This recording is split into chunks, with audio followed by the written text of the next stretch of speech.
तो आज हम करने जा रहे हैं रायमर-टीमन अभिक्रिया, रायमर-टीमन अभिक्रिया, जो कि हमारी इस प्रकार है। सबसे पहले हमने क्या लिया है, फिनॉल, फिर एक क्षार, फिर क्लोरोफॉर्म। क्या लिया है, क्लोरोफॉर्म। हमने तीनों को मिक्स कर कर एक रासायनिक अभिक्रिया की, तो उसमें हमारा एक मध्यवर्ती का निर्माण हुआ। उसके बाद में हमने फिर सोडियम हाइड्रोक्साइड लिया, और जब इससे अभिक्रिया हो रहा था, यहाँ पर हमारा क्या जुड़ गया, CHO।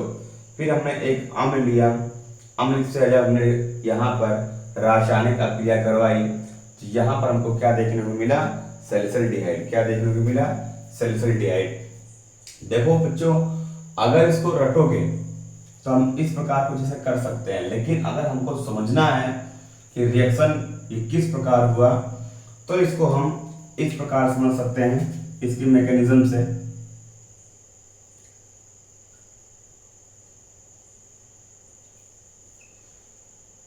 सबसे पहले हमने क्या लिया, सबसे पहले हमने फिनॉल लिया। क्या लिया, फिनॉल।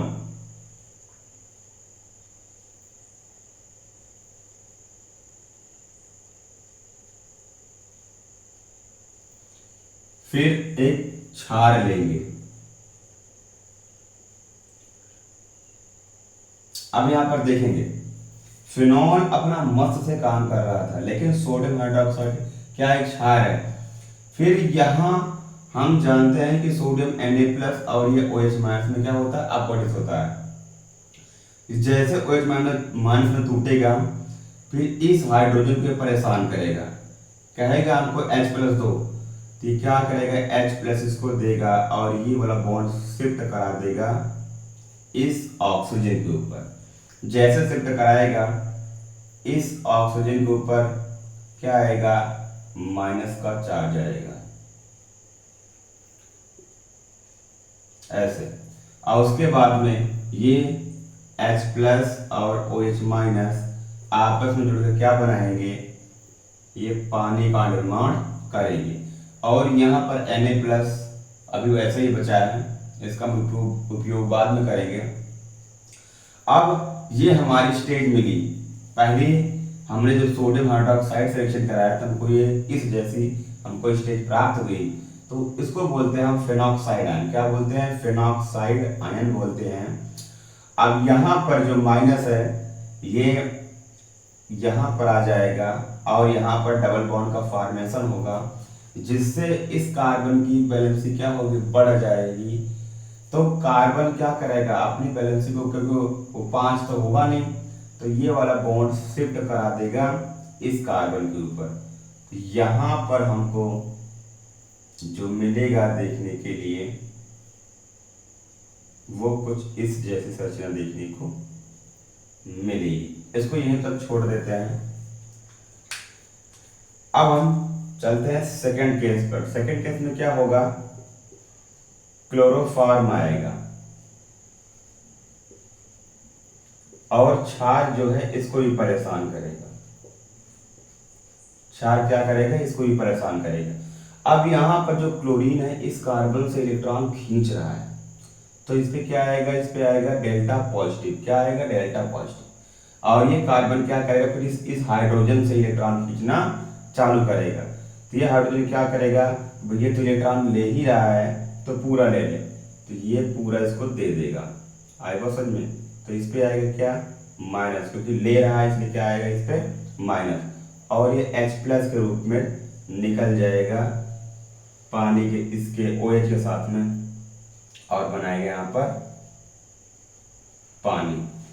अब क्या होगा, अब ये माइनस बर्दाश्त नहीं कर सकता कार्बन, तो क्या करेगा, ये वाला बॉन्ड शिफ्ट कराएगा क्लोरीन के ऊपर। अब क्लोरीन Cl- के ऊपर निकल जाएगा किसके साथ में, सोडियम के साथ में। तो यहाँ पर बनेगा NaCl। आएगा समझ में, NaCl, और 2 क्लोरीन बची है, और ये कार्बन मिलकर क्या बनाएंगे, यहाँ पर 2 इलेक्ट्रॉन इसके CCl2। क्या बनाएंगे, CCl2 का निर्माण करेंगे। अब उसके बाद क्या होगा, यहाँ पर हमको क्या मिला, हमको ये वाला उत्पाद और ये वाला उत्पाद दोनों मिल गए। अब हम क्या करेंगे, इस वाले उत्पाद से और इस वाले उत्पाद से क्या करेंगे, रासायनिक अभिक्रिया कराएंगे आपस में। तो यहां पर हमारा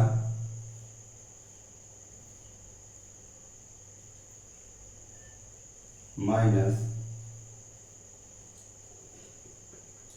CCl2, इसको बोलते हैं डाइक्लोरोकार्बीन बोलते हैं। अब क्या करेगा, ये कार्बन यहाँ आकर जुड़ेगा और हमको पता है कि इस कार्बन से एक हाइड्रोजन भी जुड़ा हुआ होता है। तो जैसे ही जुड़ेगा ये वाला इस वाले कार्बन पे ये वाला कार्बन जुड़ेगा, लेकिन उससे पहले हम एक बात और ध्यान देंगे कि ये क्या है, इनमें अनुनाद होता है, बेंजीन है। तो ये अनुनाद संरचना को कायम करना चाहेगा। तो कायम करने के लिए क्या करेगा, ये जो हाइड्रोजन है इससे इलेक्ट्रॉन मांगे गए, तो ये हाइड्रोजन क्या करेगा, पूरा बॉन्डेज इसको दे देगा और यहाँ पर क्या होगा, एक बॉन्ड का फॉर्मेशन हो जाएगा और ये H प्लस के रूप में बाहर निकलकर इस कार्बन से जुड़ जाएगा। तो जब इस कार्बन जुड़ा तो यहाँ पर हमको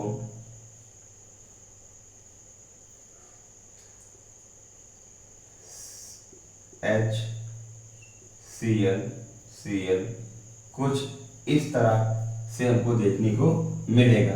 लेकिन जैसे ये बॉन्ड इधर आएगा, इस कार्बन की वजह से फिर से वापस में कितनी हो जाएगी, 5 हो जाएगी। तो ये वाला बॉन्ड फिर से टकराएगा ऑक्सीजन पर और आएगा इसके ऊपर माइनस।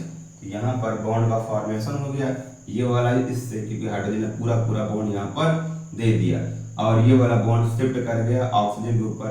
तो यहाँ पर क्या आया, ऑक्सीजन पर माइनस आया। आया समझ में। अब हम फिर क्या करेंगे, फिर क्योंकि यहाँ पर 2 क्लोरीन है तो हम 2 सोडियम हाइड्रोक्साइड के मोल लेंगे। जब इसके 2 मोल लिए तो एक सोडियम और दूसरा सोडियम लेके निकल जाएगा इन 2 क्लोरीन को और बनाएगा यहाँ पर 2NaCl। क्या बनाएगा, 2NaCl। और उसके बाद में दोनों OH क्या होंगे, इससे जुड़ जाएंगे। दोनों OH इससे, इस कार्बन से, इस वाले कार्बन से ये दोनों OH जुड़ जाएंगे। और जो यहाँ पर माइनस है, यहाँ पर जो सोडियम था इस माइनस से जुड़ जाएगा। तो यहाँ पर बनेगा हमारा O माइनस Na और CHCl। अब समझ में, इतना हमारा बना नहीं, Cl नहीं बनेगा क्योंकि OH जुड़ा है, यहाँ पर OH बनेगा, यहाँ पर OH इतना बना। अब सबको पता है कि एक कार्बन पर 2 OH नहीं रह सकते। आइवा समझ में, एक कार्बन पर 2 OH नहीं रह सकते, तब हमारा यहाँ पर होगा ONaH।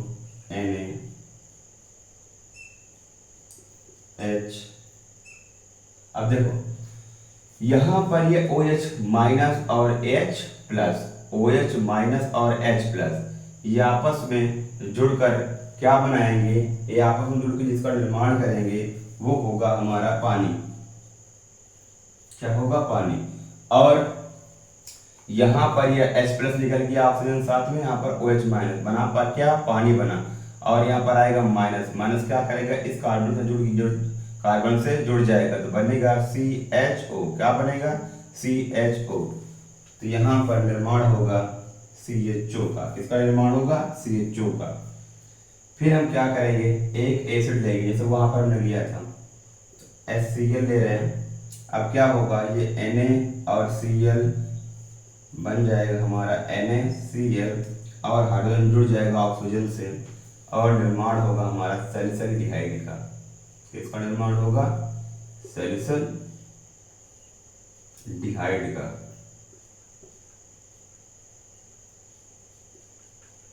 किसका निर्माण हुआ, सैलिसल्डिहाइड का। तो एक बार फिर देखेंगे, सबसे पहले यहाँ पर हमने फिनॉल लिया, फिर सोडियम हाइड्रोक्साइड लिया, फिर ये वाला बॉन्ड शिफ्ट किया